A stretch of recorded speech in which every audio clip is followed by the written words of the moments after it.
Welcome back to another technical deep dive here in the debug zone. Today, we're tackling a big question and breaking it down with insights from other users.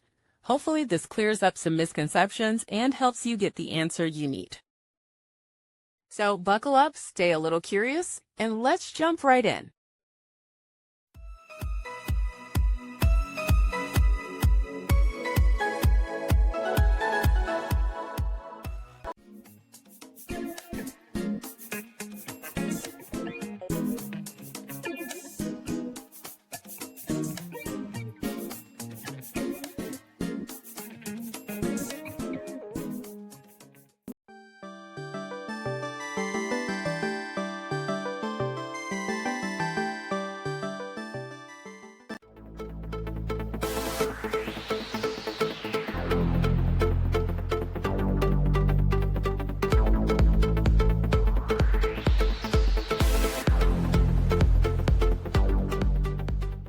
And that's a wrap. I hope you found the answer you were looking for.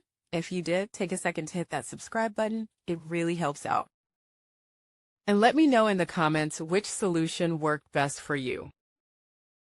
See you next time in the debug zone.